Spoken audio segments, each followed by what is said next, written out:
Let's talk storyboards. A storyboard is a page of illustrations of the shots you want to use in your film, laid out sequentially, kind of like a graphic novel or a comic book, except that storyboards, each panel is the same size and matches the intended aspect ratio of your film.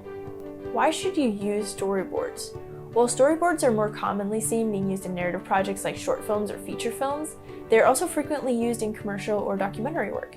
Now, keep in mind that there are a lot of different thought processes and ideas behind storyboarding. This is all just based on my personal experience. For any type of film, storyboards help you to ensure that you have all the shots planned that you need, that you don't miss capturing any shots on set, and that the crew understands the director's vision. There are a variety of crew members who benefit from using storyboards. This will vary depending on the scale of the project and the size of the crew. The director is usually involved with creating the storyboards or working directly with the storyboard artist. The art director uses storyboards during pre-production to decide what set deck and props are needed to fill the shot. The director of photography often uses storyboards on set to help with framing, cinematography, and planning lighting setups. When doing commercial work, it can sometimes be helpful to add storyboards to the pitch deck when meeting with a client, both to add a level of professionalism to the pitch, but also to help get the client on the same page as you creatively and on board with the direction of the film. Whether or not you would show a client storyboards usually would depend on how involved the client is in the creative process. A storyboard includes illustrations depicting the framing of the shots needed in a film. Some directors prefer shot lists over storyboards. A shot list gives a description of the shot rather than a visual image. Both storyboards and shot lists usually include details such as shot size, type, camera or talent movement, or any other details the director feels are necessary.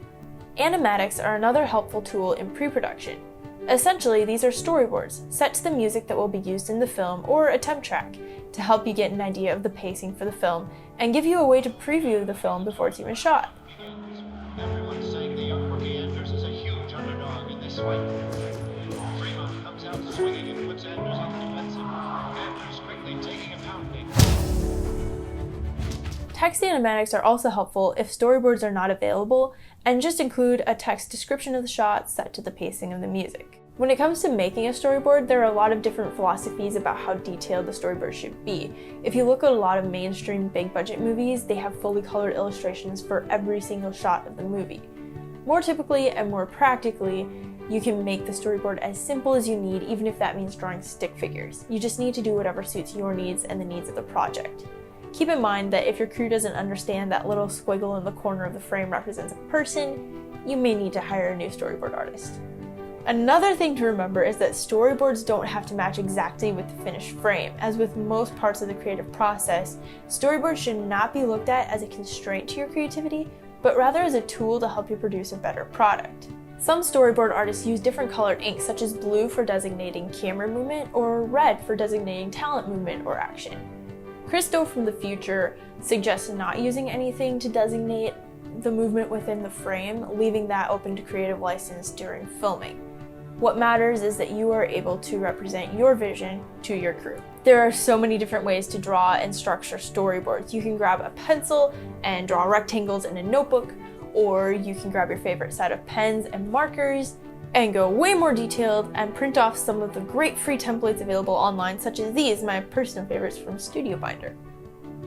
If you use traditional art tools to draw your storyboards, it can be helpful to digitize them once you're done, either by taking a picture of them or scanning them into a computer. This way they're much more easily accessible to yourself and your crew and anyone who needs to see them. Plus, if you need to rearrange any shots, it's much easier to do that digitally than to cut up your original boards. If you prefer digital art, there are so many great tools available. You can draw directly into a digital art program like Photoshop or Illustrator, or there are also many free softwares created specifically for storyboarding, such as my personal favorite, Storyboarder.